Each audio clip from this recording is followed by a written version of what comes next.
Hello, everybody. If you can see us, hello, Victoria. Hello, how are you? I'm good, and Gus is there. We're going to get Gus on soon, so let's. Sorry, This is new to us, everyone. Like, I know Victoria's probably a pro at webinars, but Excuse me, come on. So thank you so much for joining us. Now, everybody's still like finding their seats. This is like a big Finding seminar. their seats in the conference. Yeah, that's right. So guys, now everyone move to the center of your row, okay? Cram everyone in. Forward. There's like heaps of seats at the front. Totally. And so let's just introduce a couple of features of what's going to happen tonight. So Victoria, while I do that, do you want to grab your friend? Because I want to ask you some questions about your friend. Which friend? The four-legged one. Oh, no. Oh, no. Okay. All right, hold on. Okay, hold on. This sweet. is not where I thought that this webinar was going to go. I thought we were going to talk about money, but hold on. Yeah. So everyone, there's a chat there. So we'll be able to see stuff in the chat.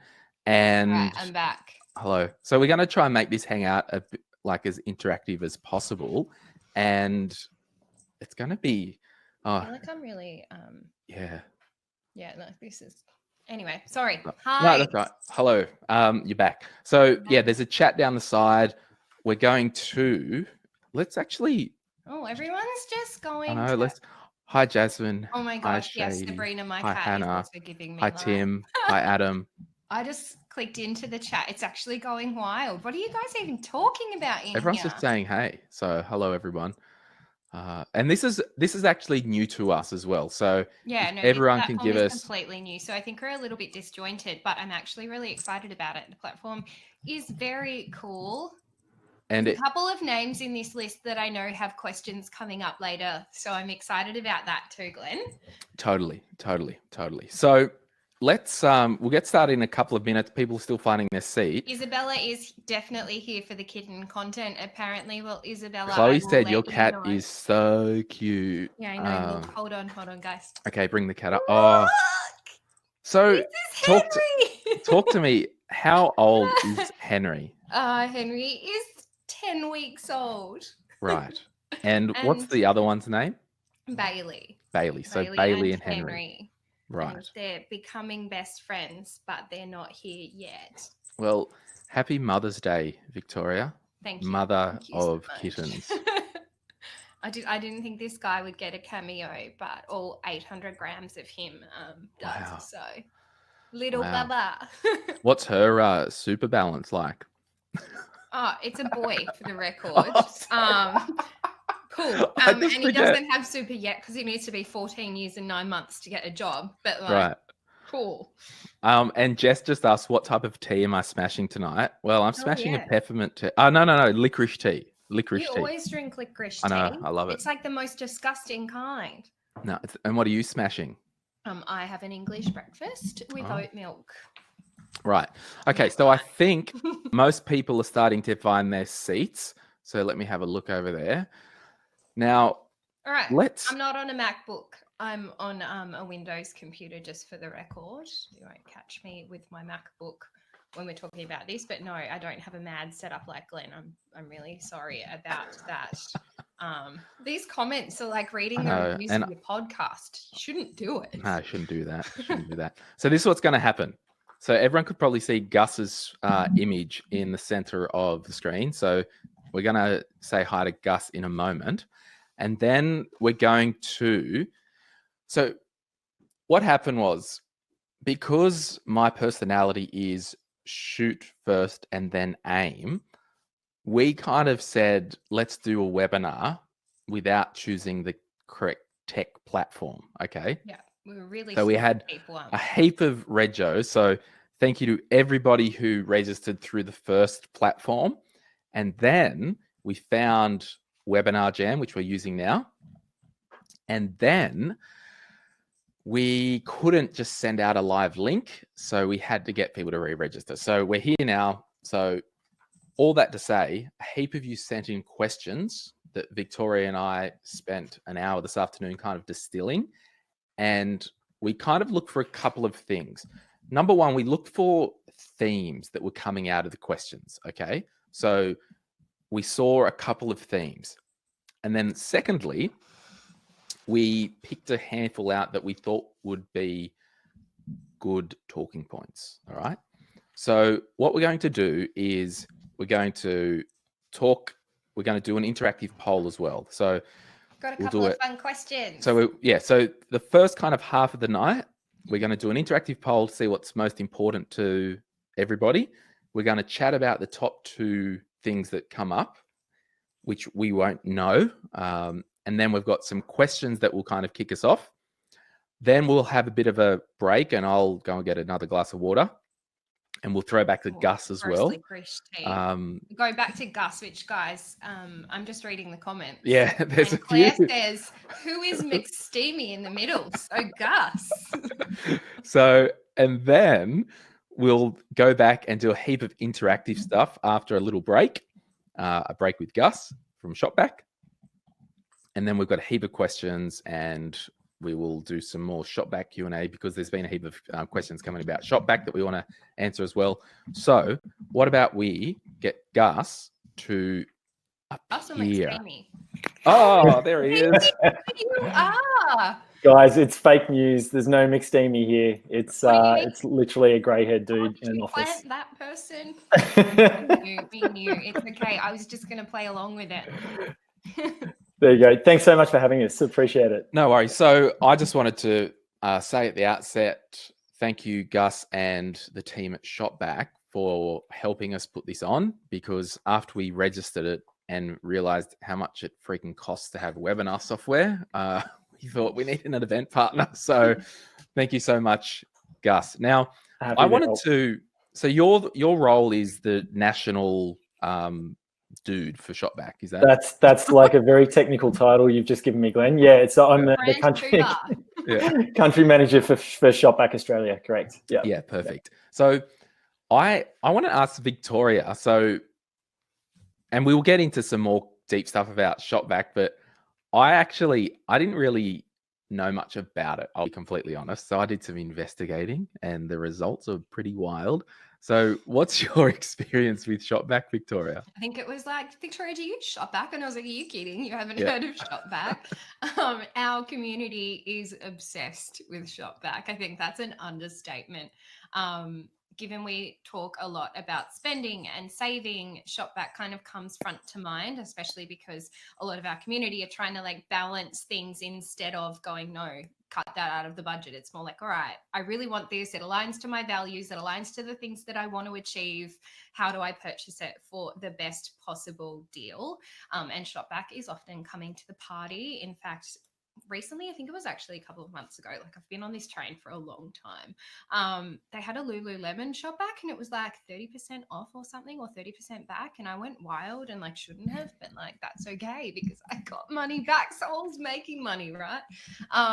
But our community absolutely love it. And I feel like the code still goes wild in our community as well. Yeah. So it's not dropped off the radar yet. I've kept it up the top on a pinned post.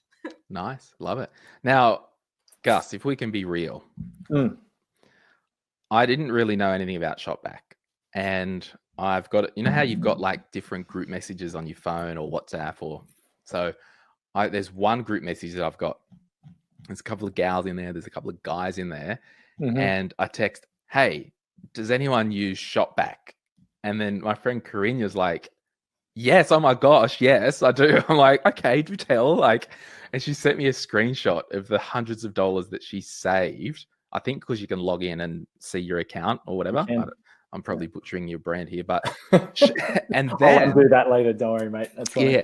And then my friend Beck, she said to Karina, oh, is it even worth like the hours signing up? And she's like, and Karina's like, it takes like literally 2 seconds. So I did it on an Instagram like video. I literally was like, all right, it's this easy to download. And I downloaded the app, like signed up for it and like showed people how to buy something in like 30 seconds. And I was like, oh, that's actually so easy. It's dangerous. So a couple of things, Gus, can you now that we've butchered the brand and I've vetted it with my friends, because I always I won't talk about brands and stuff if I if I find out they're not legit. So I've found out that you're legit, and my friend has saved hundreds of dollars. And I think even she told me there's a web browser plugin for it, and it will alert her what websites give you the cashback.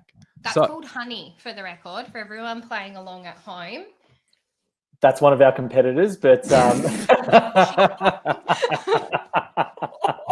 but that, hey, look, Victoria, that's fine. I Do you know what? I don't have a code for that. You know, wow. With those guys, they just give you promo codes. ShopBack does both. Over. Yeah, I might just turn off again, guys, if that's all right. No, just joking. Back to the picture. Okay. So I'm like, I'm steaming up. That was hilarious. I put a little offer up. I'm literally done. I'm sorry, I shouldn't have been so. I'm pretty forward in coming back. I'm pretty forward to things too, so I'm glad you just called it. You came here for entertainment, people, and what can I say? You got it. Now here we go. Good. You literally got what you paid for. So Gus, I put up an offer on the side. Yes. Can you tell us about it, because we've got 2 minutes before we're starting the actual event? Tell us about ShopBack. Give us your pitch. Yeah, look, there's really, in terms of a pitch, it's quite simple, right? We just help people save money when they shop online. There's no membership fees. As you said, Glenn, it's kind of super easy to sign up. All you need to do is just go to the website. And I believe the offer that you've got there is super simple sign up link. So all you need to do is click on that. And tonight, for all the people viewing, we're going to give you $10 just for signing up tonight to get your cashback balance started. There are many competitors out there, and I'll probably touch on that a little bit later. One of them? Thanks so much, Victoria. I thought that was the extension that was for ShopBack. Like, it's probably good that we talk about this. Turns out it's called ShopBack, buddy. But yeah, it's good. It's addressed nice and early. Let's get the elephant out of the room. We're definitely not Honey, but we. You don't have to be. Honestly, I thought Honey was something that was for you. So the confusion around it. We're on the same page, mate. We're on the same page. This is great. But yeah, it's just cancelled for 2020 for the record, guys. I'm out of here. But yeah, no, we just help you save money when you shop online. There's no membership fees. So essentially, if you come to ShopBack first, you find your favorite brand and shop as you normally would, and we simply give you cash back for that transaction, depending on the retailer. But I can go into that later for you. Yeah, sweet. And there's just one question here. Yes. Well, there's two. One from Hannah. What's the plugin for ShopBack called? Number one. Mm-hmm. What's that called? The Chrome extension, which is the cashback, ShopBack's cashback buddy. If you go to the website to the How It Works section, there's a simple link there for anyone who's not thinks Chrome extension sounds very techie, or you just go to the Chrome store and search ShopBack. Janelle asks, does the ShopBack work in New Zealand? ShopBack works in New Zealand, assuming that the retailer will send the package to New Zealand, and all you would need to do is withdraw it to your PayPal account. Yeah. And I just said the ShopBack like my mother would. That's all good. But actually, Daniel said, ouch, the ShopBack plugin is actually 10 times better than Honey. So there you go. There you go. I was confused about what Honey was. I literally thought that it was a plugin that gave you ShopBack. Guys, I'm a registered. Cut through marketing. Yeah. All right. Their marketing sucks. Oh, wow. Okay, Gus. Yes. We're going to, I'm going to maybe just boot you now because we haven't worked out how to use this software. Yes. And then maybe if you just log in without the link and keep watching, we'll get you to come back. I'd love to. Yeah. And then, no problems. All right. Thanks, Gus. See you, crew. I promise to be good. All right. So, Victoria, what we're going to do now, everybody, welcome if you've just joined us. If you haven't joined us, you can see how wild this is going to be. But we're going to put up a poll. Where are we? So I'm going to start this poll, and there will be a bit of a lag at our end. So the poll is up, and then we're going to, so people have started to click. We need to get you to put what is your number one priority at this time, because these were some of the things that we saw in the feedback that we got prior to this webinar. So we'll just wait till that comes in. Oh, yes, I can do that. I can do saving this vote. I'm trying it myself, Victoria. Well, I can't do it. I just tried, and it turns out you've got a dummy login, and you're pretending to be a participant. So if anyone sees that Glenn has been voted as best participant, you can guarantee he's voted for himself. Totally. All right, and we'll just give that 5 more seconds. I'm not surprised with these current results, though, Glenn. Saving know. for a first home is currently trending. Sadly, buying another cat is not. Everyone I'm can on see I my own. wrote bloody cat. Yeah, look, I quite clearly did not put that together. No. All right. And so we'll give it a couple of moments.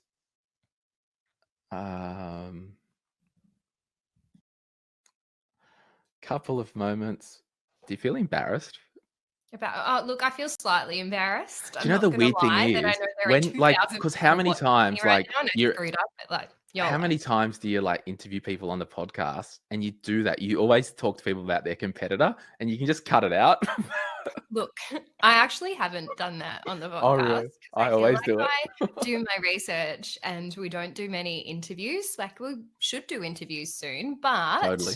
I just feel like that's a first for me. Not that Totally. embarrassed because turns out everyone thinks honey sucks anyway. Totally. So I'm going to click end on the poll. But if you have just joined us now, we've officially started and you have not heard of Victoria Devine or myself, let's just do a reintroduction. Victoria, who are you? What do you do? What's your deepest, darkest secret? Are you starting or am I starting? You can start. Ladies My first. deepest darkest secret. I am a cat lover, and I didn't realize that I was actually a crazy cat lady until I was the owner of 2 cats, and I'm not that sad about it. But when I'm not talking about cats, I am the founder of She's on the Money, which is an online community of people now who want to be better at money. So we are the financial destination for millennials who want financial freedom. And we have a Facebook community of nearly 70,000 people. We have 250,000 comments, likes, and posts in our Facebook group each month. And we have a podcast, which arguably is better than a podcast called My Millennial Money. But like, that's just personal. Well, it is because you're planned and considered, and I'm not. I mean, not that planned and not that considered. Bring up a competitor on a webinar.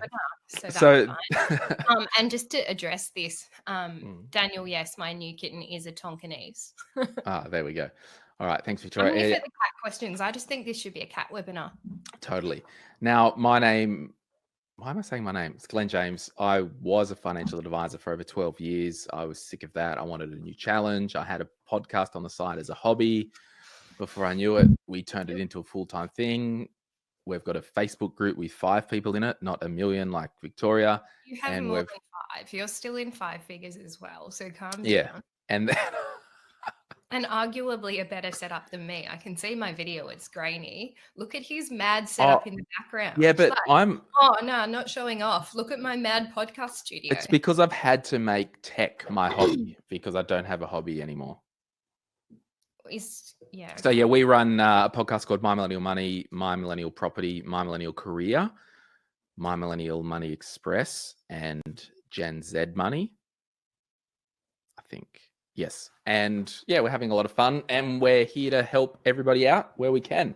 So I forgot to click share the results of the poll. Are you going to share them? Drum roll. Yeah. So the first one that came in, the number one priority was saving for a first home at 37%. Yes. Then the second one was investing in shares at 26%. Awesome. Third was saving for an investment property like rent vesting. And then I won't worry about the fourth was paying down debt at 10%. Okay. Now, which is an investment in itself. Exactly. So Victoria, if somebody, and we did get a lot of questions out, is now a good time to keep saving for our first home? Is now a good time to buy a first home to live in? Well, you just got that question from me. What would you say to anyone watching or listening about buying a first home at this time?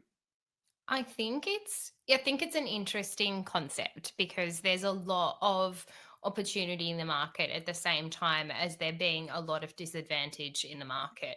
So for some people, there is an opportunity to be seized, and for other people, it's unfortunate that they aren't actually able to seize the opportunity that maybe they were working really hard towards at that point in time. I don't think it's a bad time to buy property, but at the same time, I've never thought it's a quote bad time to buy an asset class if you're buying a good asset that is going to appreciate in value and hopefully help create wealth. Like there's never a bad time to start a wealth creation journey. Right now, do I see buying a first home as a good opportunity? Absolutely, I do. I see, we were talking about this before, Glenn. I think there's going to be a lot of opportunity in the market in the next 3 to 6 months. Right now, we've got a lot of, I don't know the stats on the uptake of like JobKeeper, and I don't know the uptake of Job Seeker versus like how many people are putting off their mortgages. But I think right now we're in a position where everything is a little bit haywire and we don't know what's happening, but we're going to work out in the next 3 to 6 months what's kind of happening. And then once we know that, we're going to be able to see how the market falls out. And I think that a lot of people are going to reassess whether they want to own a property or not. So a lot of opportunity might arise from that. Yeah, no, that's really cool. And I don't know if you could shared buy this. your first home, Glenn. I could. Now, on that, are you allowed to share publicly that you're looking for a first home? Or Why did you do that? sorry, was that? Oh, not okay. No, not a first home, a place to live. Yeah. That you own. No. I am looking for a property at the moment, but that wasn't something I was talking about. But that's okay. So We need to actually do proper briefs. What's on? Yeah, and you're what's just off the loose. record. Like I just feel like even if I had briefed you, you would have just disregarded it. Like the time we did an interview and you started asking about my personal life and you're like, well, I'm not cutting this. So I am looking for a home at the moment, and I do see it as an opportunity to seize the market. It is something that I've been thinking about for a really long time, and now we're in a position where that is a possibility. Hopefully in the next 2 to maybe like 6 months, we purchase something. I'm also seeing the opportunity in the lower interest rates. I'm not saying that that's why you should be purchasing a home, but I think our purchasing power has been increased because of it. And when I run my analysis, and you guys would know, if you listen to my podcast, I'm always like, look, your family home is absolutely not an investment. So please do not think for any second that I'm seeing this purchase as a investment purchase. I'm seeing it as a purchase for the lifestyle I want to create. And I think that that's a really important balance to be drawing as well, because I'm not going, I could buy a family home and that's a really good investment, because I genuinely don't see that. Investment property carries a different set of investment returns as opposed to a family home, which I just see as kind of a money drain. But yes, Glenn, I am looking for a family home, and hopefully when I purchase that, something really nice will come up that fits with my values and fits with the things that I'm looking for. And yeah, that's where I'm at. Alexandra has asked, why is your family home not an investment? And to address that quite quickly, if you listen to She's on the Money, I'm a bit ranty, so I'll try and keep that to a minimum. But a family home is not an investment because I wouldn't want to put it into my wealth creation strategy. So say I get to retirement, I don't want to have so much capital in a family home that to release that capital, or I have to release that capital to retire. I don't want to be in a position where I get all the way to retirement and someone says to me, Victoria, you have to downsize or you can't afford the life that you've been working so hard towards. So my plan is to have my home completely paid off by the time I retire, and that doesn't become a part of my investment portfolio. It is the family home I live in. I also see it as, you can't claim taxes on it. You can't sell a portion of that asset when you want to go on an overseas holiday or diversify your interests. You can't just cut your bathroom off and sell that, unfortunately, like selling down some of your shares. And you also have a very emotional attachment to your home. So you're far more likely to go and buy new taps for your bathroom or your kitchen just because you really like it. And you wouldn't do that with a investment property, and you wouldn't do that with shares. So I think it's really important to realize that and realize that it's actually okay. Like you can have a family home and, be putting money into it. But I think we really need to draw the line. If this is not the investment that is going to help create the financial freedom that I would like in the future. Totally. Rant over. Rant over. And thus concludes my TED Talk. Now, I'd have to agree. And we actually, there's a couple of comments there about those who listen to the My Millennial Property podcast. Like we always like that, not my property advice. no, yours is good because I I think a bit more onto it than I am. well, guys. yeah. So John, for those who don't know, my podcast, My Millennial Money, I've got a co-host, John. He's a property coach. He just does coaching for property.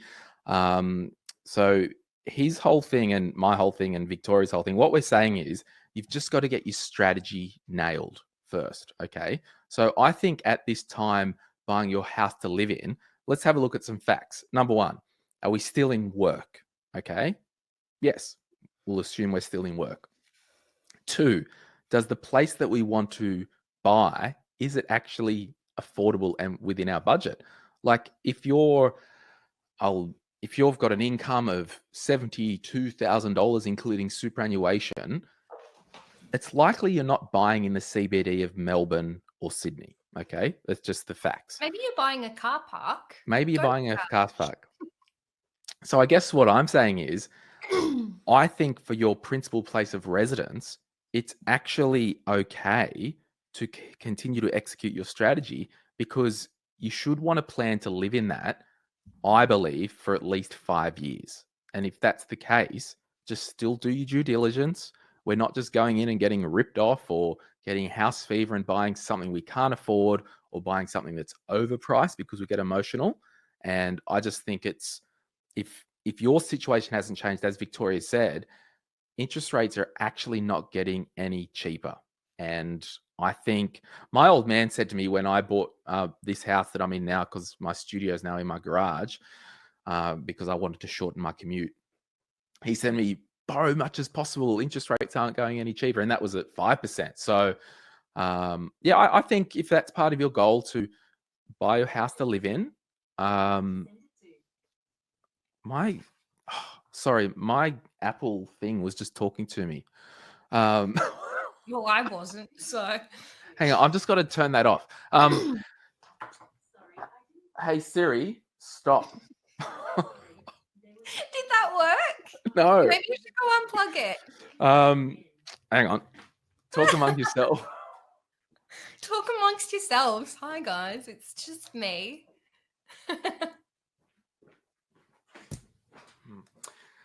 Wild. Okay. So I guess what I would say is, now Siri's not listening. Siri's always listening, Glenn. Yeah, that's true. If you are interested. You activated Zoe's Siri. Oh, did I? Can you say it again and see how many Siris get wild? Oh, that's funny. He says the same thing. But Melanie doesn't. I'm sorry, everybody. I'm so glad you're wearing pants. Yeah, same. Oh, I'm all like embarrassed now. Well, how do you think I felt when I said our competitor? So I think with the property thing, and everyone's saying the green screen too, Glenn. Oh, really? Yeah. No, it's really cut out. This is IRL right here. See my shitty IKEA. Yeah. It's fine, me. Oh, Tom Ford. Love the book. Love the book. Now, Mark said, give us a hey Google. No, because I've got a Google in my kitchen and I don't want to set that off. Look at all the money chat we're not having. Get back to it. Okay. So yes, I think if in doubt as well, and this is what I would honestly do, if in doubt, if you are legitimately considering to buy your first home and you've still got your job, you've still got your deposit ready, you need data to make information. And then you also might need a third-party sounding board just to go, hey, Victoria, am I stupid or what? So whether that's booking in a Victorian, is that what you would say? A Victorian hour of power? Or that's the state. Yes. No. Or John from Solve Our Wealth on my podcast, he does the clarity calls or whatever. Or if you've got a trusted mortgage broker, somebody in your circle that isn't you or your family, because this is important, Victoria, because I think sometimes, hey, Alexa. Can you stop it? I think sometimes if we go to our family for some honest truth, they might actually only see one side of the coin, and that could be something that they've missed out on, they're fearful of, blah blah blah. So I yeah, also think, just to jump in there, I also think it's really important to get a professional's opinion on something like this. Like if you're paying $350 for a clarity call with John, I don't know how much it is. I'm just I think it's 330 or something. It's worth it every cent. Yeah. and that's the same as our hour of power. I think that $330 to get a professional's opinion, to get, you know, someone to sit you down and go, all right, what's your budget? What's your cash flow? What are you actually looking at? What are you trying to achieve? Gives you the clarity and the conviction to actually purchase with confidence. And I think it's really important as well because, you know, I go to my dad and my dad's a really smart man and he's an accountant and like, you know, perfect guy to ask. But when he purchased his properties, that was 30 years ago. You know, that was when I was born and the property market was completely different. So his opinions on what's important and where to buy and how to buy might have changed because I'm also looking in a completely different suburb in a completely different area to where my parents live. Totally. So regardless of how much I care for my dad's opinion, which I absolutely would say, hey, Dad, what do you think? Like, I love his opinion. I think it's really important to actually find an honest person who can sit you down and go, this is how it is. This is what the market's currently doing. This is what your opportunity is. Or maybe this is where you're shooting yourself in the foot. Because even me as a financial advisor, I have a financial advisor. Like it's not just me going, oh, I know exactly what I'm talking about. I give so many other people advice. I don't need it. I absolutely do. Because at the end of the day, property can be such an emotional thing to purchase that I don't want to accidentally get swept up in that either. Because the second you see a bay window, like I'm telling you right now, like I'm like, yep, sold, doubled my budget. Oh, okay, yep. Yeah, and I think it's true because like I now, with total respect to my parents, because we're in a different generation, we're in different financial situations, I've got to tell them confidently after the fact that, hey, I've actually done this. But it's not because I've run out and done it. I've got, you know, I use John myself as a sounding board to get advice. I've got my own other consultant that I use for the businessy stuff. So like you, Victoria, we all need to get out of our own head because we get this echo chamber that, oh, is that right? Is that right? We'll just bloody talk to somebody. Now, there was just a couple of things. Someone said something, and I put the contact details up for John there. You can just Google Solvair Wealth. But Victoria, your website, does that have details if people want to connect through your channels? Yeah, they can directly book. So you can go to she'sonthemoney.com.au, where to be honest, guys, I'm too lazy to do consults with one-on-one. So John does them. That's because you're not a financial advisor anymore, mate. You tapped out to be a hip, cool podcaster. Oh, yeah. So now there's some other things there, but I just want to get on to some other questions to keep to schedule. And this is a very good one, Victoria. Rachel asked how to reduce guilt on spending money, but staying focused on long-term goals. Yeah. So can you do a TED Talk? Oh, okay. I'll start and then I'll start. So I think number one, the guilt on spending money, for me, that can come. It can come from a couple of things. It can come from what we know growing up. Okay, so that's number one. It's like your money story. Is that your sorry? It's my tagline. I know you've never listened to my podcast. Yeah, so yeah. So I think it can come from what you know growing up. So for example, you might have grown up and you might be watching right now that you grew up in a disadvantaged family financially. You might have grown up in a family that just like my family, we grew up, mum made our shorts. Mama, aunt, they did all the sewing together. Like they just, it was cute and it was dumb because every family photo with all the cousins, we had our same clothes and the same patterns and all that.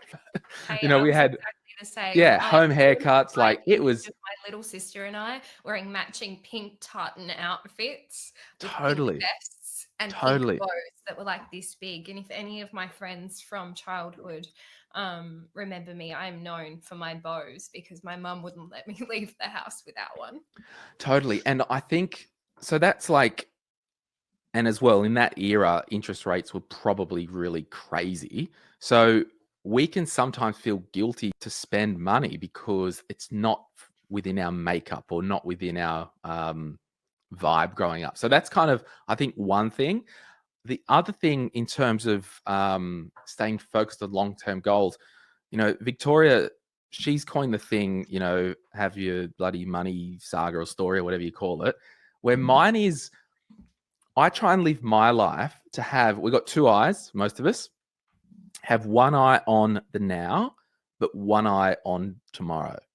So it's kind of like, you. Sorry? Looking after future you. Totally. While So still enjoying the journey. Totally. And that comes about having a good cash flow system, budget, whatever you want to call it, so you can spend guilt-free because you've got a system that's nailed and you've actually allocated money for fun. You've actually allocated money for cats. You've actually allocated money for the future. So this cat is worth every dollar I spend. Totally. And I think as well, I would honestly say if you're getting any guilt shade from any friends or family that they're jealous because you're more successful than them or whatever, tell them to get stuffed politely if you need to. What would you say to that question? Look, guilt around money is so common and something that I talk about all the time. I think it's really important to actually look after you right now as well as future you.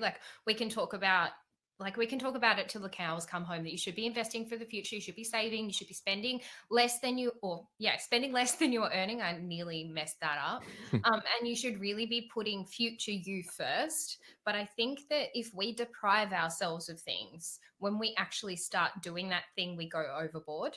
So instead of just going, oh, I've got $30 or $40 in my budget each week to spend on me, and I'm going to go, for me, I am a female and I care about how I look and I love getting my eyelashes done. So for me, that's the thing that I spend money on for me.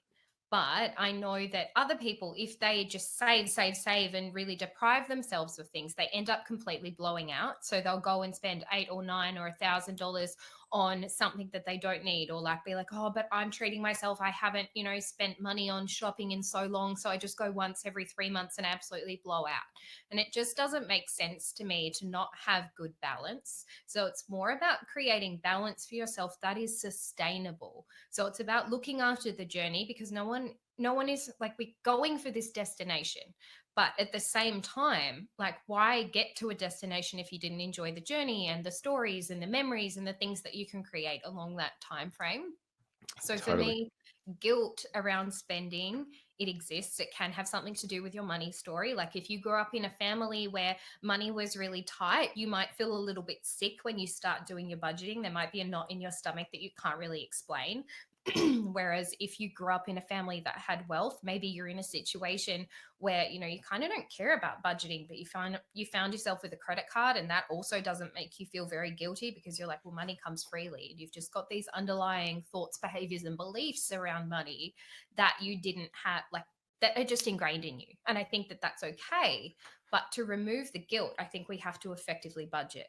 And to effectively budget, it's really important to be really realistic about that, but then also know that there's a very big difference between having a budget and being on a budget.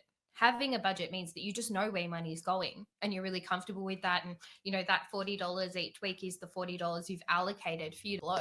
If you don't spend it this week, maybe you can blow $80 next week.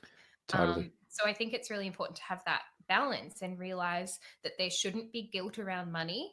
And a feeling of guilt, to me, we often discover this in Hour of Power, but a feeling of guilt to me is often people feeling out of control. So they feel like they don't have a full handle on money and they don't have these goals that they're working towards. And they're like, oh my gosh, I feel so guilty. I spent $40.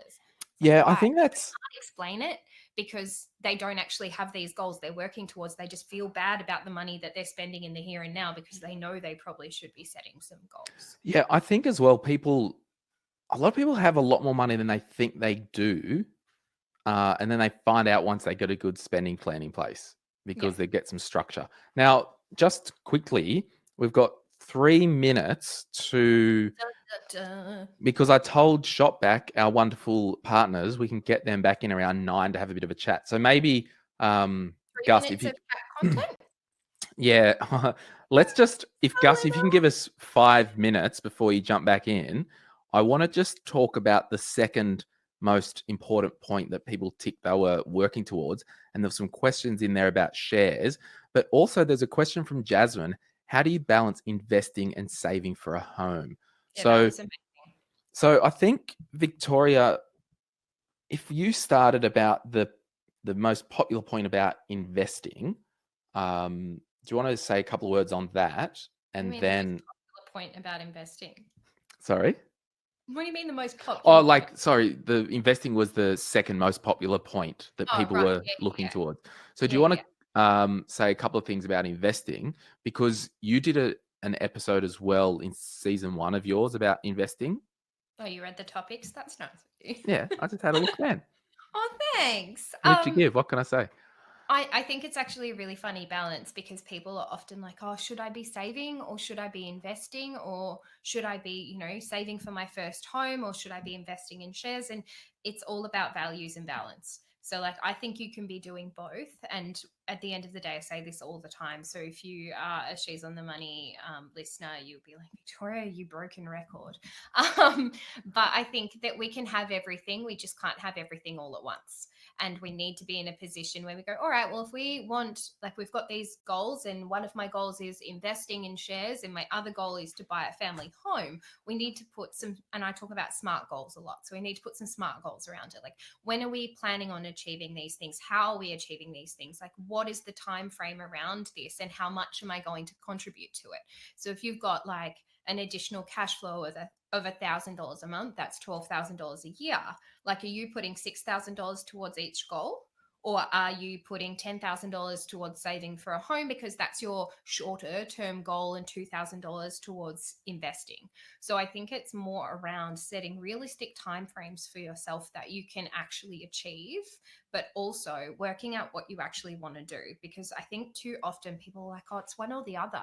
And like, I do think that you can smash out a home deposit. And sometimes that's a really good strategy for some people. It might be like, all right, don't invest in shares. You really want to purchase a home, smash out that home deposit, get in the market, and then start purchasing shares. But a lot of people are like, oh, I just don't know what I want. And those people, it's like, well, okay, let's work towards both of those things and work out what that actually looks like. Like, how long is that going to take you? Are you saving for 3 years for a home deposit? Are you saving for 10 years? Where are we going? What does this look like?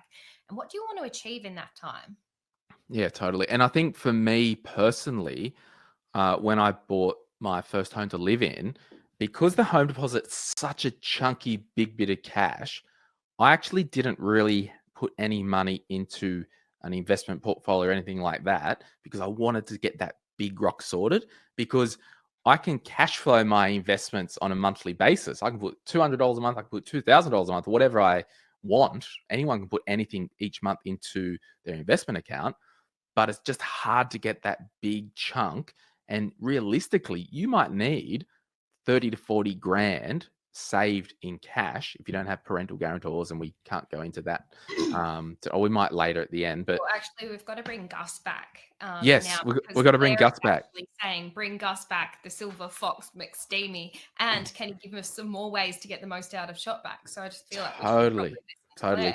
And I'm just going to go. There was a question. Will She's on the Money be available on other podcasting platforms? It will be on all of them. Yeah, it might be. Just check your typos.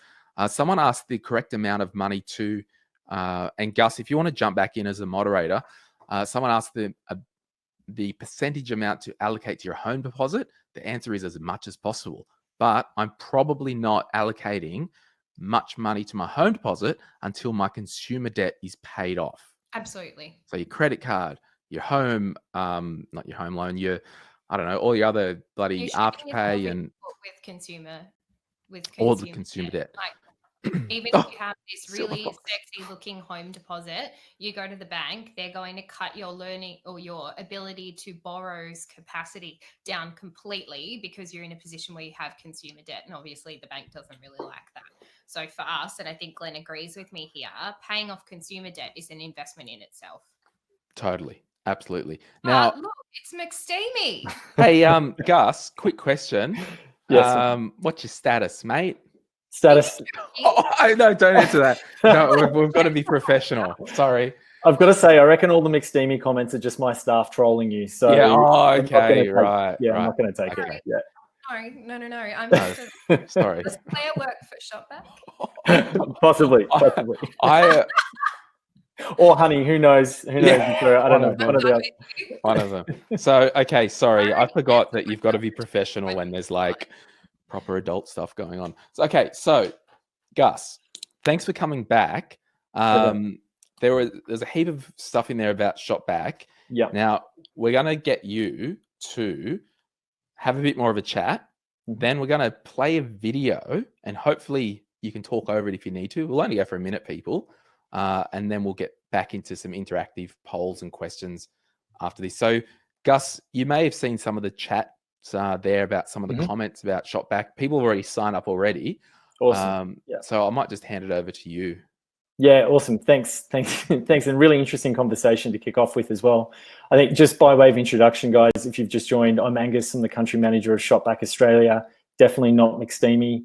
My role is, and my team's role is essentially to help you save money when you're shopping online. So don't think of this as a sales pitch. This is simply like a money saving tool. So it's a good forum to chat about this in. Just a bit of context, right? So we're all in the middle of this whole COVID nonsense at the moment. It's super inconvenient. And I think more and more people are shopping online for the very first time, which is awesome, right? It's convenient. The good thing is that ShopBack helps you save money when you shop online. The way we do it, I'm going to play that video in a sec, which will kind of nicely articulate it for you. But the way we do it is we partner with thousands of brands, and these brands are brands that you shop with every day. So you think about Amazon or eBay or The Iconic or Maya. If you're buying fashion, maybe you're booking travel for a holiday in the future. We partner with Booking.com and Expedia. And essentially all of those brands pay us a commission when you shop through us. And we share that back with you as cash. So that's, someone asked the question about how to ShopBack make money. Plain and simple, we're just paid a commission when you shop through us, and we give most of that back to you. Now, cashback, it's not a confusing point system, okay? So unlike credit card reward schemes, there's no like points balances that you go and redeem on a toaster or something completely random. The money that you get from all of your transactions, so all of the cashback, basically sits in your ShopBack account.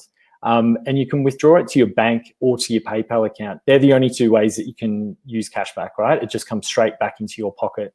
So the reason why I say it's like a savings hack, it's really about earning money back on those everyday purchases. So a good example of that might be if you want to go and book a holiday, right? You come to ShopBack, you find Booking.com or whoever you book your holidays through.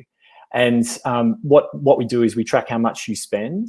And once you've taken that holiday, once you're back at home, soon after that, Booking.com will say, hey, you know, Glenn's just come back from holidays. You can pay him his cash back now. And it goes straight to your bank account. So it's really simple. There's no hoops to jump through. The really good thing about it is that people love is there's no membership fees. So when you sign up, as you said, Glenn, it literally takes 2 minutes, right? You go to the website, use the link that Glenn's given you tonight, and register with your email address, and you just shop. You have a look for your favorite brand and shop as you normally would. I think maybe let's play that video now, and let me just show you how easy it is. So a couple of ways you can use ShopBack. Now, one of them is if you just go to our website, you go to find your favorite brand. So you might search a category. The other thing is that we showcase all of the brands' coupon codes as well. So you can use a coupon code, and with that, using that coupon code, so like a site-wide offer, for example, you also earn cash back on top of that. Now, in this particular instance, you've just clicked from ShopBack. You're on your way to bonds, right? So you know that you're going to earn 6% on everything that you spend tonight on bonds. And once you're on bonds, you just shop as you normally would. So there's nothing really to do apart from just activating the cashback. And Victoria was talking about Honey before. We're definitely not Honey, we're ShopBack. The little button up the top. We're live saying that. The little button up the top there is our Chrome extension. So if you don't want to go to our website, you simply download the Chrome extension. And once you're on the brands page, you just click it and it'll enable cashback. Now, the other thing we're going to show you here just quickly is how you know how much money you're earning. So you can see here Emily's account. She's a good spender. She's earned about $4,000 in cashback. So she can see all of her historicals, but also she can see how easy it is to withdraw it. So you just simply give us your bank account, which all we can do is put money into it. We can't take money out of it. Or you link your PayPal account and we can pay you that way if you choose as well. Wow. Awesome. Yeah. If I might just address one question. So someone, I mean, what I'm hearing is people are like, hey, I'm already using ShopBack. Tell me how to get the most out of it. And what are some hacks around that? How can I earn more cash back? So it's quite simple. Number one is download the extension, because if you search for a brand, so if you forget to go to ShopBack, you search for a brand and we give cash back on that brand, it's going to tell you in the Google search results. So you definitely won't miss out. Number two is refer friends. Ooh. Do we lose Gus? Gus, come back. Foxy, come back. Oh, he's gone. Gus left. Gus is left. His time must have been up. No one knows that he came back. Oh my God, was it something I said? Yeah. Your time was up, so I just booted you. You're like, oh, Victoria mentioned the competitor, and then that honey conversation again. Okay, sorry, just quickly, refer friends, because that's free cash, right? The more people you tell about ShopBack and they make a purchase, we'll pay you for referring those guys. The other one is really, really simple. So instead of going, hey, I want to buy this product from this store, just come to ShopBack with the product in mind and then have a look around for all the different stores that might sell the product and have a look for the most cash back that we'll offer. So it's kind of like your comparative shopping, how much cash back, as opposed to like coming and just going, I want to specifically buy this dress from this retailer. The other cool thing is we run increased cashback offers. So like, for example, Click Frenzy's coming up. We're running a campaign called Cashback Carnival. And throughout that, all the retailers we work with are going to give us increased cashback amounts, which we pass on to you guys. So if you don't need something in the here and now, just wait until these big sale events like Click Frenzy or Black Friday come up. Not only will the brands be running bigger offers, we'll also be running bigger cashback amounts as well. Sweet. Love it. Yeah. Now, Gus, we might get you back in half an hour, maybe 20 Sure thing. to, 9:30 or something like that, in 25 minutes, just to answer some Q&A. Love to. So we might give you the official boot again for now. Peace out. Yeah. But come back. We need you. Okay, I'll be back. Okay, thanks, mate. Thanks, Sam. Now, everybody, if you do have some legitimate questions about ShopBack, and if you have just joined us, we got ShopBack on board to help us pay for this stuff, because organizing a webinar with thousands of people, it's a biatch. It was really cheap when we were looking into it, and it was going to be 3 of us on a Zoom call that could last for 90 minutes. That was going to be good and cheap. Totally. So, all right. Let's move on to some questions now, just to bookend the investing stuff, and we might go back onto it. So we'll still end probably in half an hour officially, but I said to Victoria, we're happy to stay as long as, we'll have you tucked into bed by 2 a.m. everyone. So, but there will be a replay that we'll put the links in our Facebook groups tomorrow for anyone who isn't here now, or if you want to rewatch the webinar tomorrow. So investing, we both kind of think it's not worth doing any wholesale investing or any wholesale house deposit savings until you're out of credit card debt, until you're out of personal loan debt, until your Afterpay is paid off, until your ZipPay is paid off, because you just need to get to the place where you're not spending more than what you earn. It's as simple as that. So, and Victoria has a heap of stuff in season 1 of She's on the Money about investing stuff. And I'll probably bet my bottom investment dollar that she'll do some more stuff in season 3. And, wild. And there's an episode on My Millennial Money. We did a bit of a review on Raise, on what's the other ones? ComSec Pocket, Vanguard Personal Investor, and Spaceship, episode 316B. So check that out. Now, Victoria, let's do some interactive polls. If everyone's ready for some polls, let me try and... the last one though. Good. Okay, Start. we're just doing a testing one. So I'm not even allowed to participate in this. Oh no, you're not. You're not. So, and again, just a bit of a hangout tonight. We've got some more money questions, but we're having a bit of a hangout. So enjoy the time with each and every one of us. Claire says she's waiting for season 3 of She's on the Money. Me too, but COVID got us a little bit off track. Unlike Glenn, who has podcasting studio in his garage, I do not. No. Maybe So one there we day go. you can Well, set me up one, Glenn.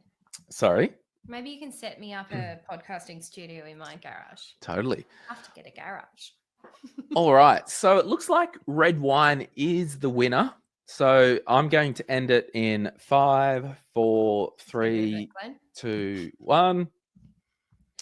And now it should. Okay, so there's the percentage. Everyone can see that. So most people here are a bit fancy and like a bit of a red. Some people like some harder stuff. All right, let's go to another poll. Yeah, they really like licorice tea. Yeah. We'll do this one on COVID. So this is a fascinating one. So everyone just throw in what your situation is with COVID. Yeah, that's fascinating, isn't it? You know, that's wild, Victoria, because I was saying I did a bit of a survey to the M3 group the other day, a couple of weeks ago.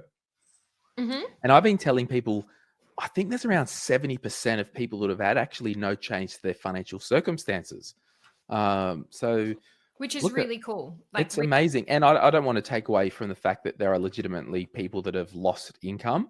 But I just encourage you to hang in there, beg, borrow, and steal. Hang in there. Okay, probably don't take Glenn's advice on No. that. There's a reason you're not an advisor anymore, Glen James. Oh, zing. You said beg, borrow, and steal. Yeah, We're I not know. here for that. That was a metaphor. Oh, okay. Dan's a gym manager. That's a sticky one, I reckon. I know a couple of gym managers, actually. Yeah. Now I'm going to do another poll.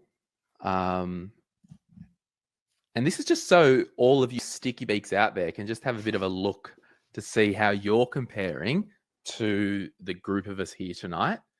But also really important to point out here that comparison is often the thief of joy.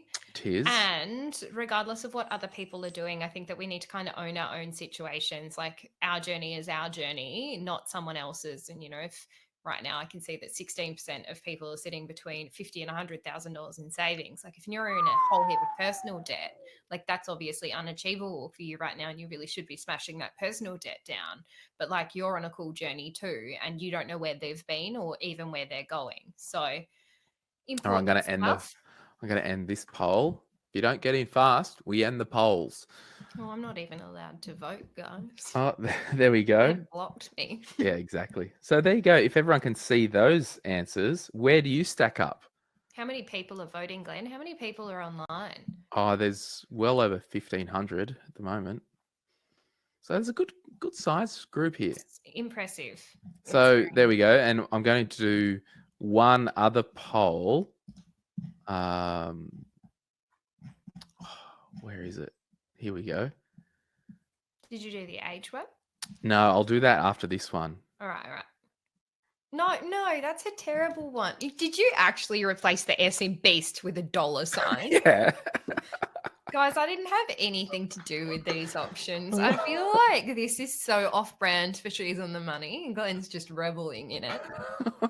Like, ha, get her on the spot. All right, I'm make going to end it because I want to get back into the money questions. It's really hard when you're planning this like timeline. Like I've got all the stuff here. It goes faster than what you think. She's on the millennial money. Okay. There you go. Look at that. Winner, guys. It's not doing a podcast at all. It's you doing your YouTube. Okay, and then we'll do one more. Oh, I thought we were done with this. No, we're just doing one quick one. Glenn's the beauty. All right, cool. Oh, look at this. I can see the numbers going in live and they're doing like this. Yeah, I can see that too. I'm just not allowed to vote. Wow. 1% of you think the average age is 110. All right, I'm going to end at 3, 2, and then 24 and 27. Wow. So the average age of the group is Victoria? It's 27. 27 years old. All right. Let's Well, that move was on. really just so insightful, Glenn. But could we ask some money questions? Yes, sorry. Thank you. Hey, if you want money stuff, go listen to Victoria's bloody podcast. If you want to just hear Glenn waffle. Okay, do you want to read the question from Kyle? I can't see the question. Okay, From Kyle, right Kyle now. asks, tips on increasing personal income. I loved this one. That's why I put it in that Yeah. list. So, okay, do you want to have a chat with Kyle? Yeah. Hey, Kyle. I really liked this one because I think that is such an opportunity. Like, I really like the mindset behind it too. And like Glenn and I actually had a Zoom meeting earlier today to talk about what we're going to talk about. And we were really talking about like the importance of mindset. And Glenn has recently done a 2-part, I don't want to call it a podcast series, but you've done like a podcast. I did 2 episodes. 2 episodes. Part 1 and part 2. Yeah, and it's on money mindset and It's a how wild important time. that is. Mm. And I think that it is so easy to get stuck in the mindset of I earn X and not, pushing yourself any further or looking for any other opportunities. And that's really easy when you're in a job where you might have like an award rate and you're just like, well, that's it, isn't it? That's it for me. Like, I'm done here. And I think it's really important to have that mindset. You might not want to earn more money, and that's cool too. But I think it's really cool to have this mindset of like, what else can I do? How much passive income could I create?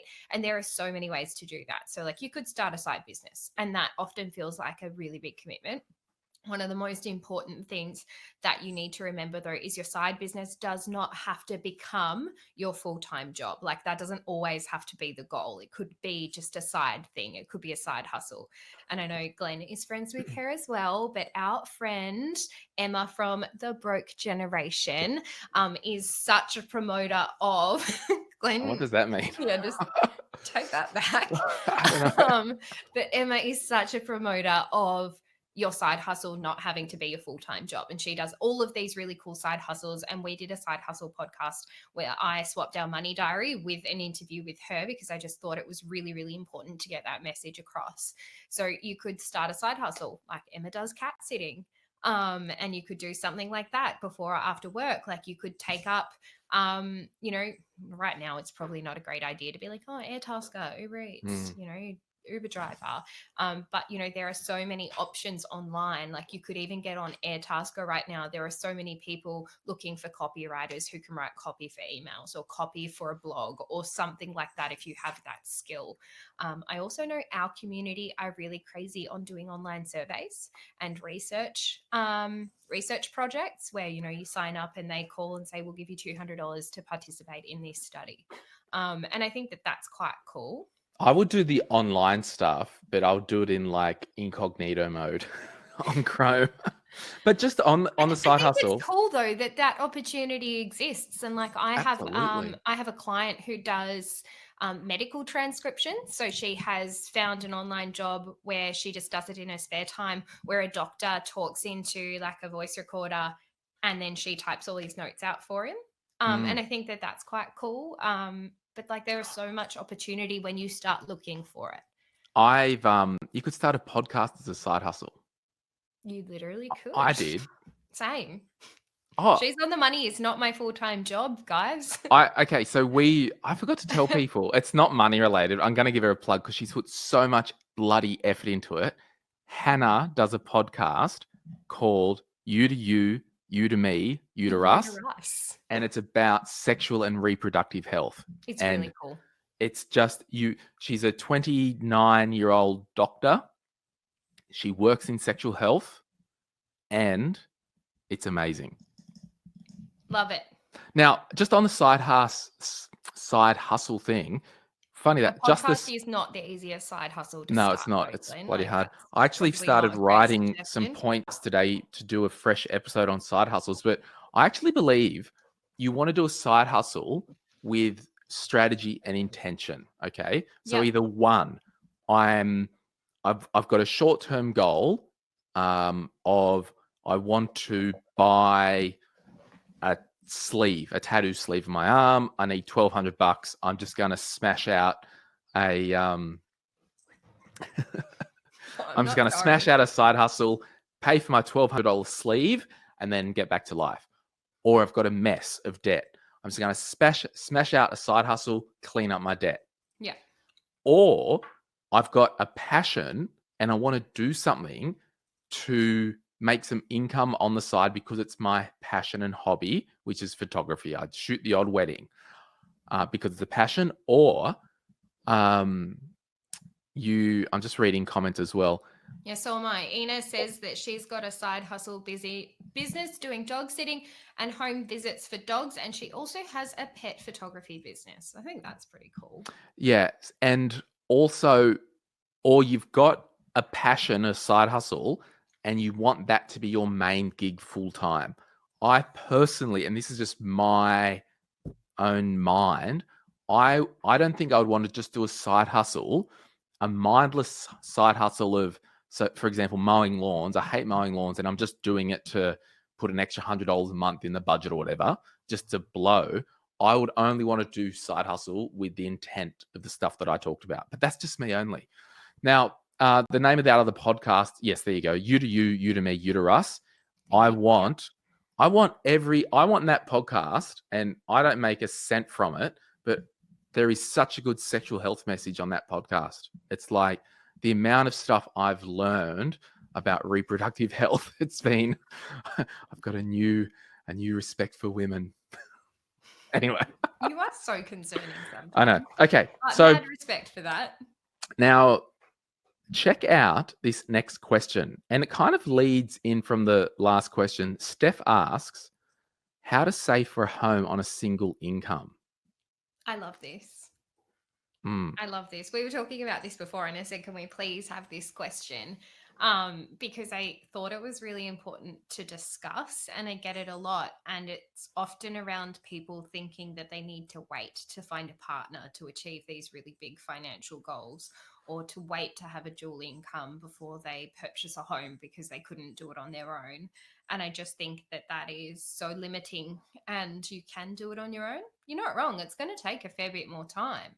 Like these things, like if you had a dual income, you're right, you would be able to achieve that goal quicker, but that doesn't mean you can't achieve that goal. So I think that, having a single income is just about making sure that you are setting a budget and understanding what your goal is and how much you're contributing to that goal. And, as Glenn was saying before, making sure that you're just aware of where your money's going and spending less than you're earning. Like it all comes back to spending less than you are earning and putting that money aside. And whether you purchase a home in 5 years or 10 years, you're still achieving that goal, and you'd be surprised at how quick 10 years can go. Totally. And I'm just reading some of the questions. I think we will both take it on board that we probably need to do more podcasts maybe about families' income. So I've got a whole chapter on it in my upcoming book, Glen James. Ooh. I've seen a number of questions here about when it is coming out and whether I have finished it. Yes, I have finished it, guys. It is with my publisher at the moment, which is really fun and also terrifying. And I also have it coming out at the end of September, and it will be in all major bookstores across the country, which is insane. Awesome. Now, question just on the red thing. If you press the next to your thing, mark as a chat. Question, yeah. Can anyone do that, or do moderators do it? No, I think it's just us, mate.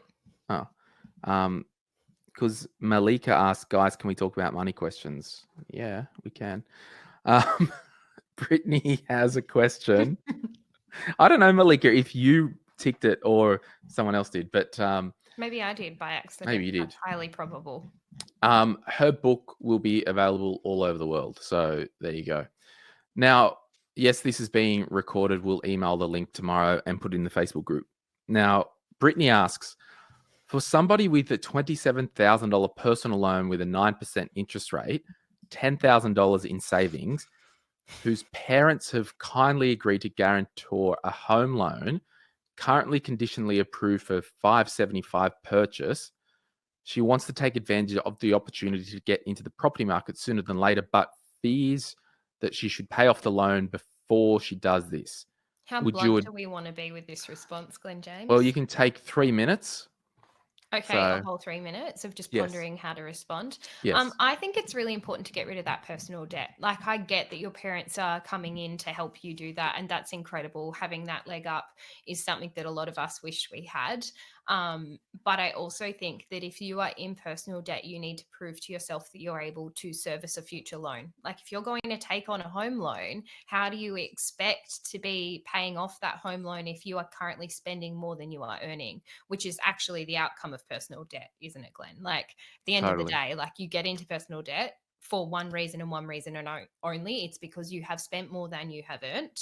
And that is kind of it. Like, we don't need to judge ourselves on it. We don't need to, be like, oh, it was this, and justify it. We spent more than we earned, and that's okay. All we have to do is bring it back and get to a point where we are spending less than we are earning. And I think you need to really prove to yourself that you can save and contribute to a personal loan before you take on another really large form of debt, because that's a commitment for the next 30 years. And that's something that, you shouldn't blink at it. And also, you shouldn't be in a position where you're like, oh, I just really want to make the most of it now. If you're in debt or you're not in a situation to actually seize that opportunity, it's actually not an opportunity.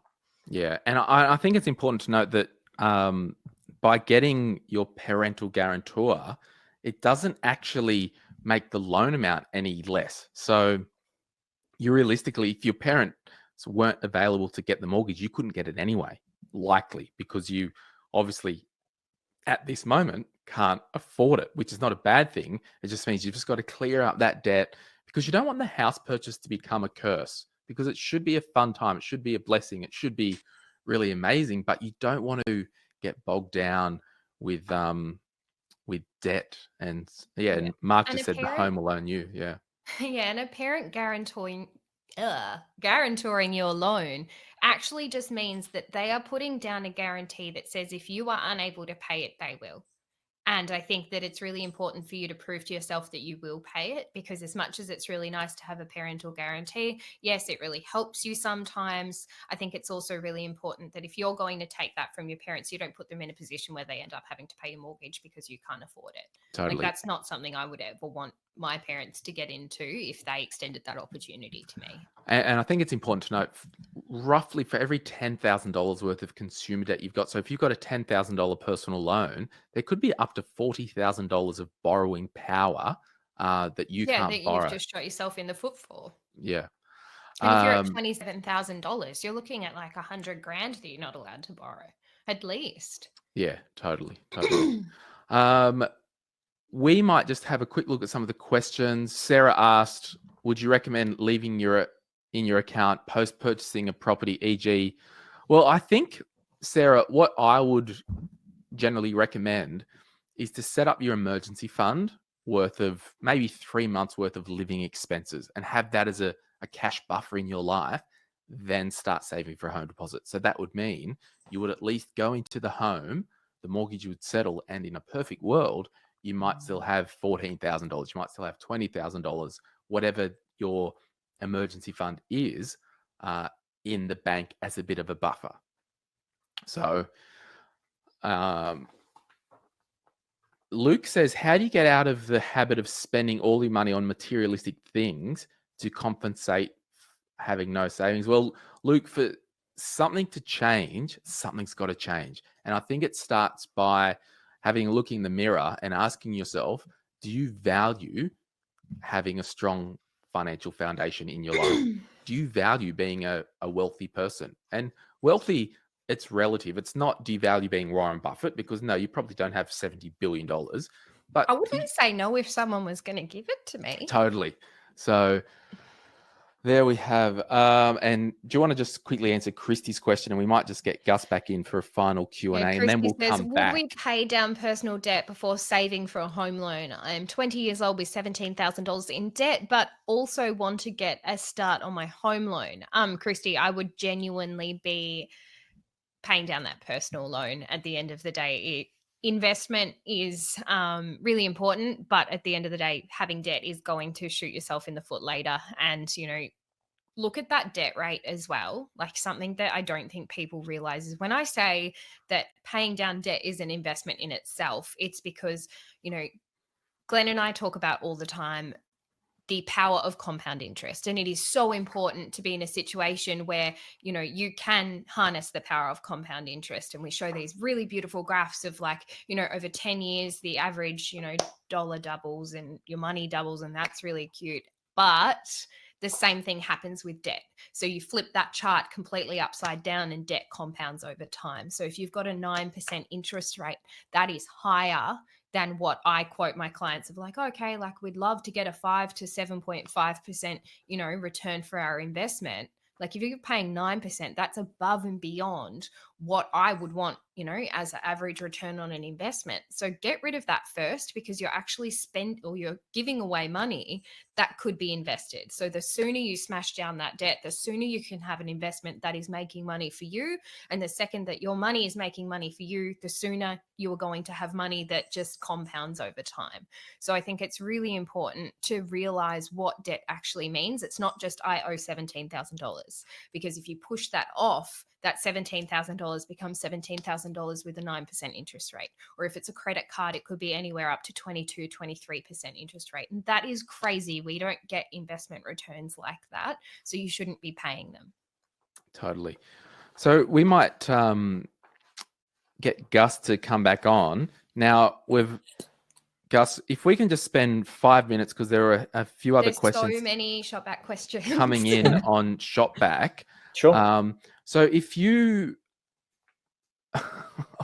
sorry, Claire. I don't know. Is Claire actually working for ShopBack? Because I feel like she's not, given she's telling you guys to sponsor me. So Claire, I don't have any. Say no. There's no one on the payroll called Claire at ShopBack. I can confirm that. Yeah. Oh, Okay. well, there might be, given she's such a fan and good promoter. Have you ever wanted a BDM? Yeah. Well, if she uses refer a friend in the, you know, that might work for her as well. But yeah, no, she definitely doesn't work for us. Yeah. Yeah. Katrina just said could have just done a ShopBack webinar, or Katrina, we could have charged $10 and covered the cost elsewhere. So anyway, hello, it's late. Glenn, you're savage. Calm down. Well, it's true. Anyway, Angela says, bad news, guys. McSteamy is my partner. Angela Wow. coming in to claim it. True. Wow. That is true. Okay, so Angus, do you want to just? Yeah. I'm going to ask one question that's on my mind. We'll spend a couple of minutes talking, finalizing some ShopBack questions. So thank you for supporting tonight's chats.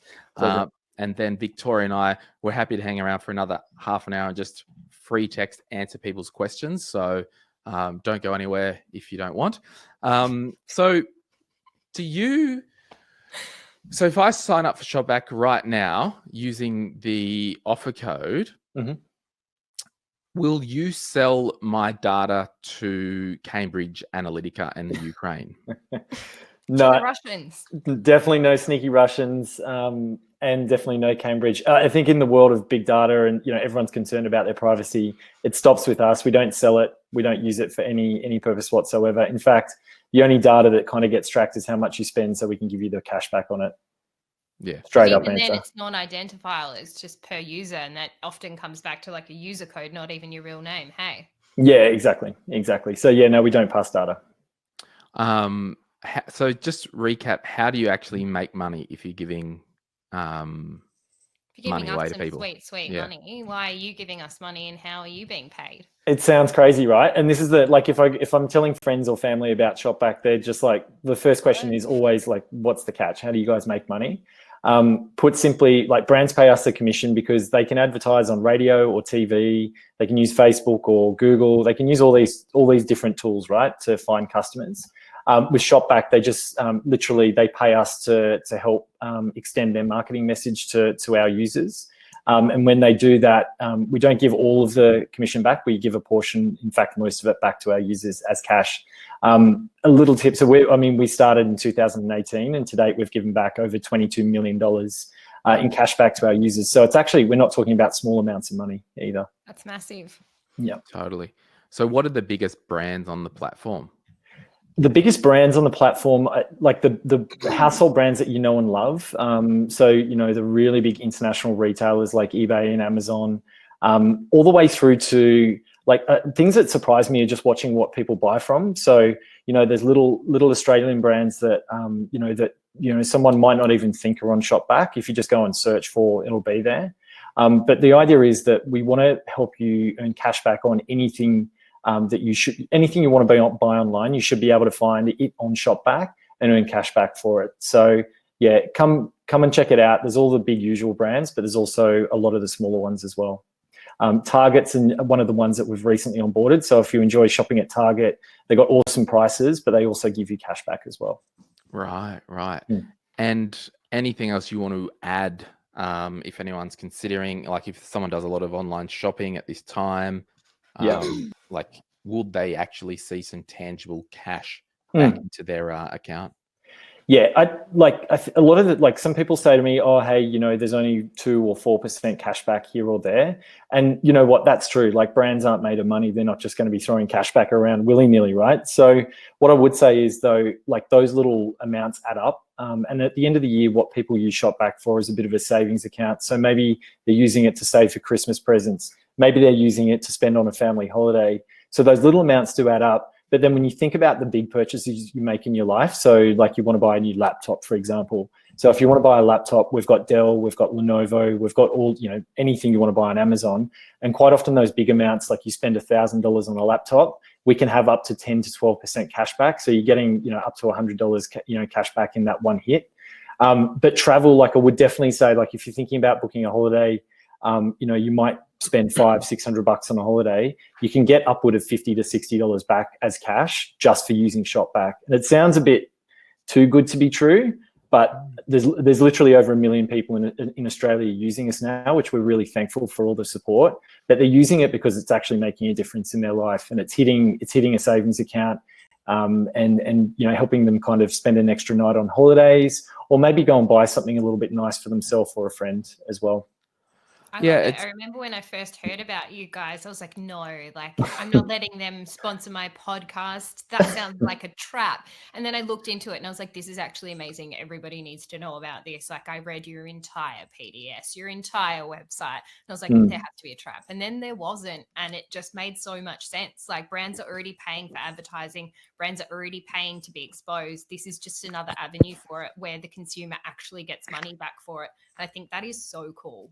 Yeah, it's like a buying power group almost, isn't it? Yeah, because absolutely. You've said to the retailers, we'll bring the people if you share some of the profits. Monique just says Dan Murphy's is on there. Here for this. Yeah. Malika said she just signed up and bought from Target during this webinar. Lauren says, can we still get the $10 if we already have ShopBack? Probably not. I'm I don't assuming know. not. Can you do anything? Unfortunately not. No, unfortunately not. But I mean, you should have used a code to sign up with. You missed out.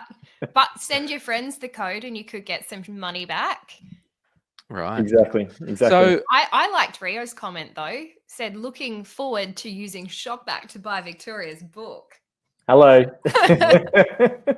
There you go. Look out. Yeah. So self promo here. Hi, I just want to say, Gus, thank you so much for ShopBack for helping pay for our tech platform here tonight, because there was thousands of people who jumped on and watched this. And yeah, I really appreciate you almost coming on and having a bit of a joke with us, having a bit of fun. I think some people got some good value out of learning about this stuff, because what you don't know, you don't know. I buy so much crap online. I'm going to do it. And yeah, I just want to thank you so much, Gus. Awesome. Yeah, you've definitely made my night. A bunch of lols for sure. Definitely, definitely educational and also quite humorous as well. Thanks so much, everyone, for listening. Do you want to sponsor another podcast? Hey, we'd always love to be around. As long as we don't use competitor names in the next one, I think I'd be more than happy. I'm joking, Granny. I'm joking. Yeah. Sorry. So, all right, Gus, we'll let you jump off, and we'll talk to you soon. Thanks, mate. It's been real. Thanks so much, team. I appreciate it. Bye. So look at me shooting myself in the foot there. Yeah. So basically, there's still a crap load of people on. Let's go for another 20 minutes. We're just going to do some rapid fire money questions and answers. Now, a couple of things. We need to have just a little bit of grace and chill out for a moment. Okay. It's the first time we've tried this thing. There's some comments there about Shooting Stone, ShopBack, insurance. Like, we're just gonna answer some money questions, and yeah, just hanging out. We're just trying it. I liked Chelsea's question. Let's go. Let's Does go. a bad credit rating make it impossible to get home loan approval? Well, I would probably say it depends. Okay. Mhm. Now, if you were bankrupt last Thursday and your credit rating had exploded, I don't know if you'd get a lender in Australia to lend you money. But if you had a credit rating that had, oh, hey, I lived out of home 3 years ago, I moved out, we forgot to ditch the electricity bill, we forgot to pay it, and there was a ding on our credit, there will be some lenders that will go, hey, this person's a bit of a risk, or we're not sure. Or there might be another lender that say, we'll take on that risk, but we might let you pay an extra 0.2% of the interest rate. So you've just got to get a good broker in your life, and never say never. If there's a will, there's a way. The best type of thing for your credit rating, pay your bills on time, cash in the bank. That's what I think. I Victoria? agree. And that was where I was going to come. Just get a really good broker. They will be able to break it down for you and explain what you need to do to either increase your credit rating, because brokers often have a couple of tips. Like you can, get rid of a credit card. You can pay off some debt. You can, do a whole heap of things that do really help you to look like a more appealing person to lend to as a bank. But I think one of the things that I'd also recommend is going and seeing a broker who is not aligned with one bank. Like go and Totally. see a broker who has a suite of different options. And I don't mean to promote my own business here, but Do I it. think but I think it's really important. And I talk about this all the time. Like I'm not a bank, but Morgan is our broker and she's a bloody wizard, honestly. Like the amount of stuff she does blows my mind. And I think it's really important for people to realize that she's not just going down one route. She doesn't have a favorite bank. She has 45 different lenders that she can go, all right, this guy's got really bad credit, but look, they've really cleaned themselves up. They have their deposit. They're ready to go. And they might not go to one of the big four. They might go and talk to someone, left field, like a credit union or someone who has a good loan product that gets you the outcome you need that you wouldn't have thought of yourself. It saves you all the research and you don't even have to pay a broker. Like that's brilliant. Absolutely. There's a question in there. How do you feel about debt consolidation? And then Selena had another questions. What are the cons associated with balance transfers? I believe debt consolidations are a trap, possibly because you might not have changed the underlying habit and you've just moved the debt. Okay. You actually just haven't got your hands dirty. You haven't actually got in there and started to smash the debt. The interest rate isn't your problem. The problem is that you systematically overspent for a period of time and you've got a heap of money to pay back. That's the problem.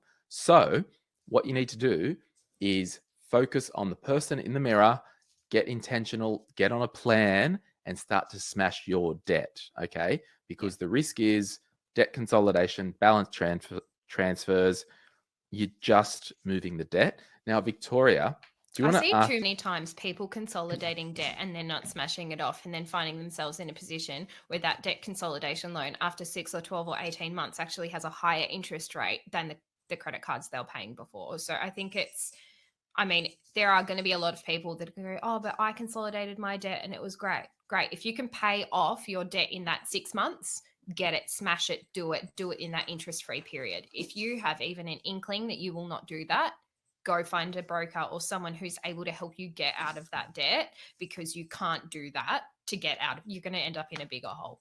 Absolutely. There's a question there from Monique, investing on behalf of kids. Yes. What would you say, Victoria?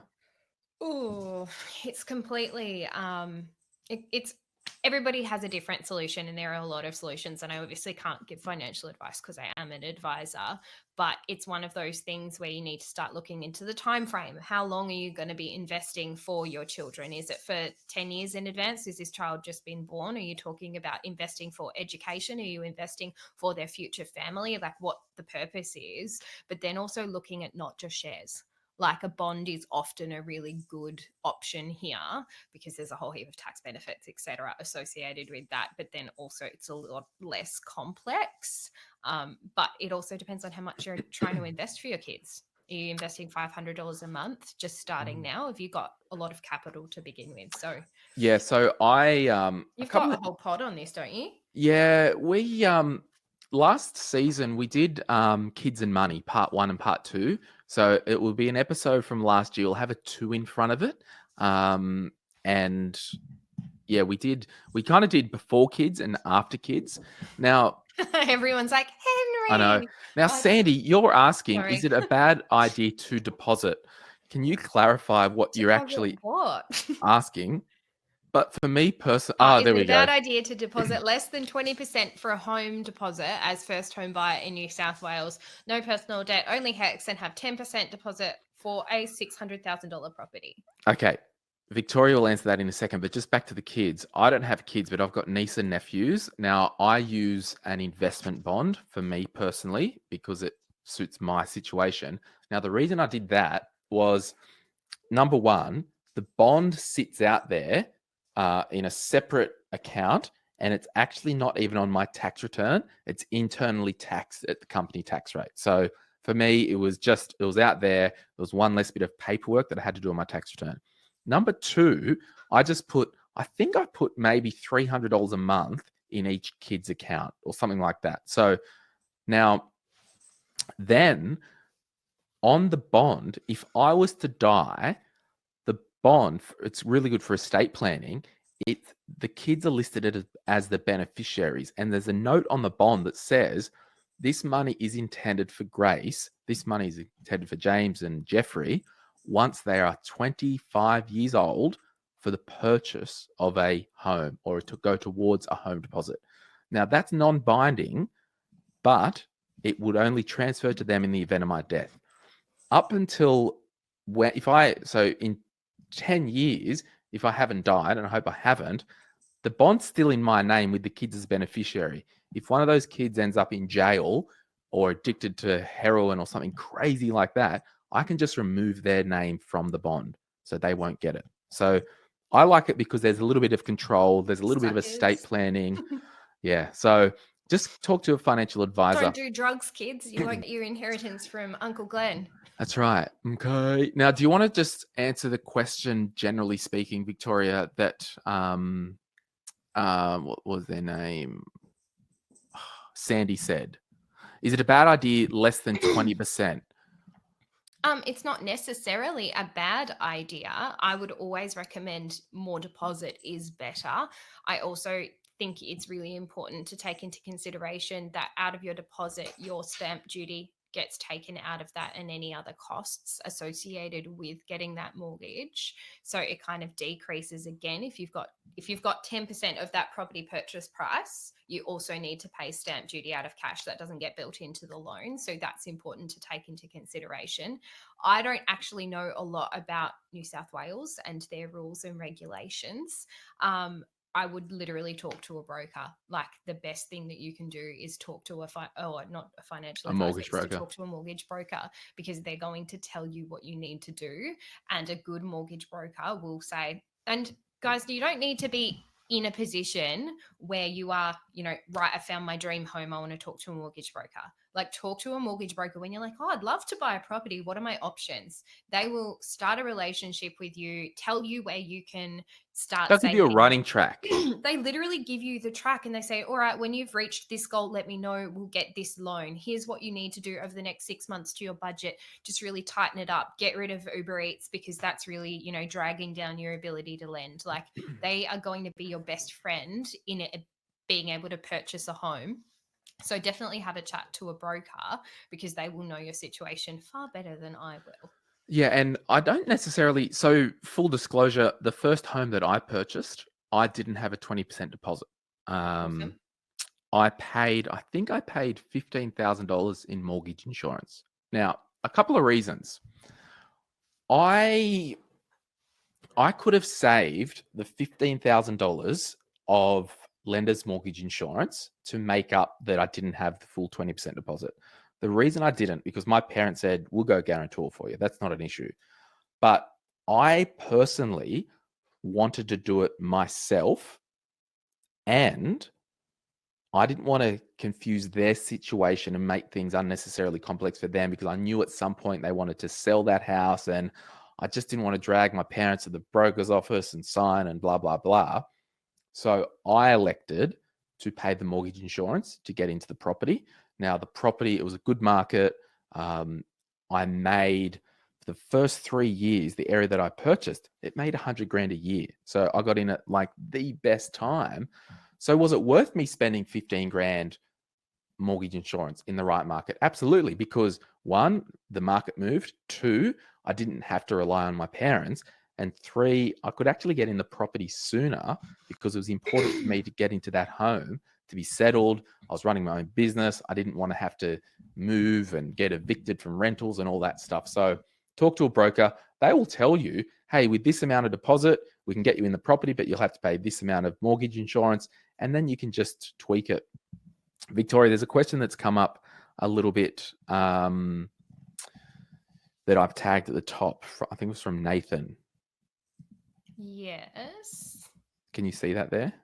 I've pinned it. Victoria, Glenn talks a lot about helping others as in Yes. giving. What are your thoughts on this? I am a massive advocate of giving, and I remember when you did your giving episode, you actually shouted me out because I had Oh, did I really? Yeah, like just a top bloke. I think it was actually before we'd even met. We just bonded Right. over giving.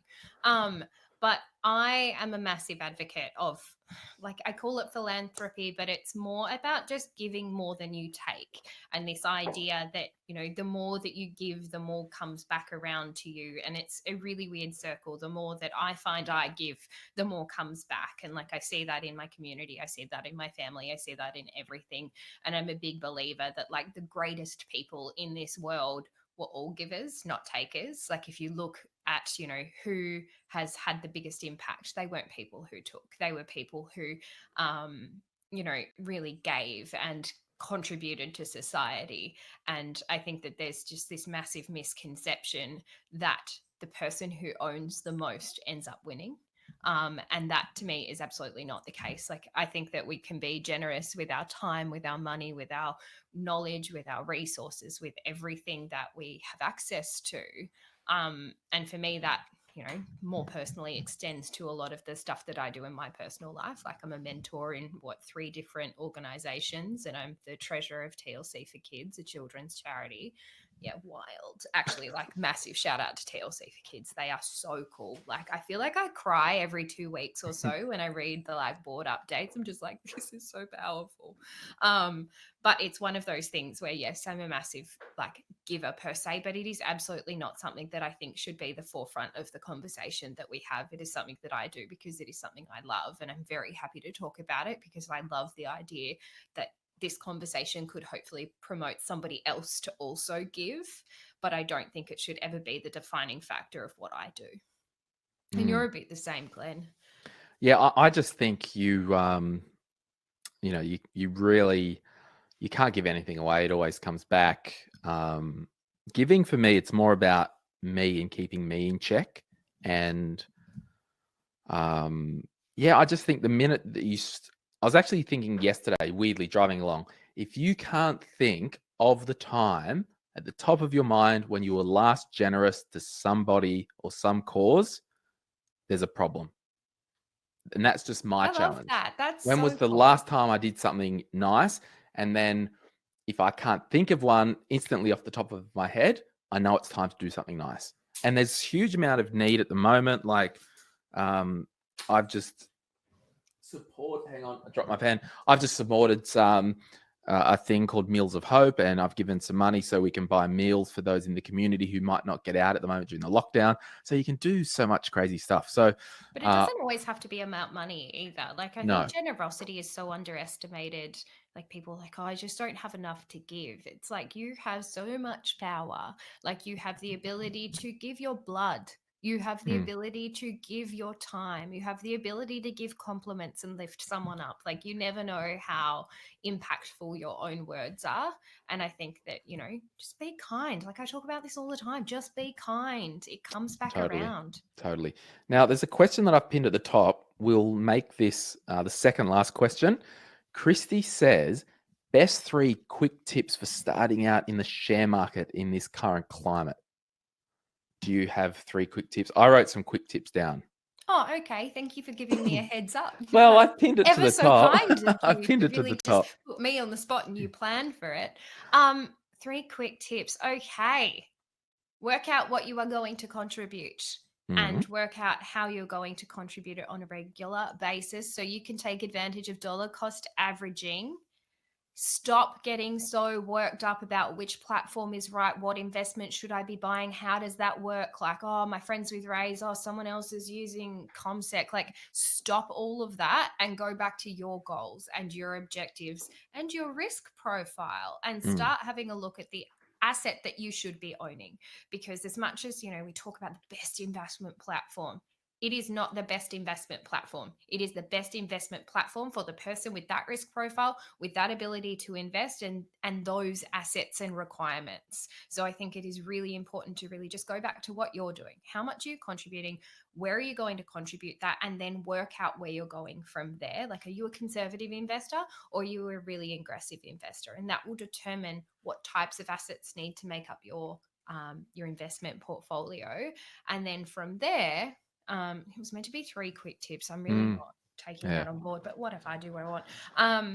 I think it's really important to then work out from there, okay, I'm an aggressive investor, which means that most of my investments will be made up of like shares.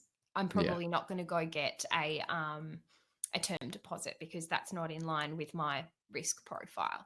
And I think it's really important to work that out and then work out the platform that you are most comfortable interacting on, or see a bloody financial advisor. Honestly, if it is something that is of value to you, a financial advisor is going to tell you how to do everything that you need to do.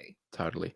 I've probably I'll written. stop ranting. You can No, that's good. What are It's your good. 3 because you had time to plan? Yeah, my 3 things is, number 1, you've got to get your spending plan nailed. Boom. Because if we're an investor, that money, once it's invested, I shouldn't need to access that for at least 5 years into growth stocks. So the things that I've seen over time is people will, and there was a question before, like when I first started investing, I saved up $2,000. I bought this, it was a drug company that did injections for poultry or pigs or something like that. And they were waiting on approval. And then because it was going to take off and double, but then because I didn't have my spending plan sorted, Rego came in and all this crap. So I had to sell the shares and pay for that. So you've got to get a plan in place. Then, Victoria, as she said, you've got to set your goals. So I've got my spending plan in place. I know I can save $200 a month. But out of that $200 a month left over, I need to put $50 a month in the lounge bank account because I need a new lounge in a couple of months. So then it might be, okay, that $150 a month, I can commit that to investing. And the third thing I would do is be consistent over the long term. That's literally my point. So whatever, Glenn. Yeah, I know, it's wild, right? But if you didn't get it before, we did an episode just for beginners, episode 316B on investing platforms. We review all the little ones. And then there's another episode I did, episode 206, which is on investing in shares. So 206 and 316B. And Victoria, I'm sure she'll do more in season 3 in the very near future. Now it's 10 p.m. Do you want to choose one final question? Ooh. Because I think we all should take off. Chloe says, Victoria in capital letters, does your hour of power cover where to invest / investment plans? No, it does not, because it is general advice only. It is not a session for you to get share advice or financial advice of that nature. In the hour of power, we cover budgeting, we cover cash flow, we work out what the best next steps are for you. We really solidify that spending plan. We really teach you how to actually cash flow. We tell you which bank accounts to set up and how to actually be successful and how to make sure that you're not losing any money. And we all are really good at being like, oh, but I earn this much. It's like, well, where is that money? How do we track it? So for us, it's about making sure that we solidify that and then going, all right, what you're going to do is spend another 6 months doing this, and then you're going to see a financial advisor, or this is what you need to ask a financial advisor. It's not necessarily a session for you to kind of come into my business at all. We charge for it on purpose so that you have the freedom to go see whichever financial advisor works for you and know and have that conviction in, all right, financial advisor, I have this much per month to invest. I have this much capital. This is what I want. These are the types of insurances that I've discussed and I now know what they are. So this is what I want. You know, this is why I want to look at my super, and it just really empowers you to take those next steps. So regardless of whether you're ready to invest or not, I think that that's what the Hour of Power is for. It's absolutely not to give you investment advice. Yeah, totally. Awesome. You need a full financial plan for that. Totally. So I just wanted to say thank you to everybody who's This has been fun. who stayed around to the end. Thank you for those thanks for who hanging out. watched the preview, the replay. Thank you to ShopBack for really supporting this event tonight, because, you know, it wasn't free for us to put on. So there's two options. We charge people, you know, $10 or whatever for a webinar, or we get a partner to help pay for the tech. And we just can't win. So we chose the partner thing at the moment to get as many people on here. I prefer that. I feel like people like hearing from a partner, because you and I aren't about to just pick a random partner either.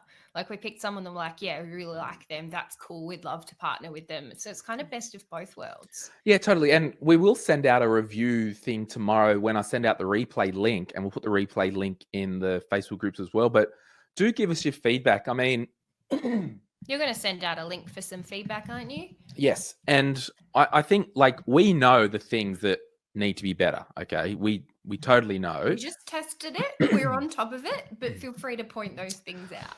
Yeah. So yeah, we're just trialing this, you know, and that's, Victoria, the problem I had with, like, my podcast.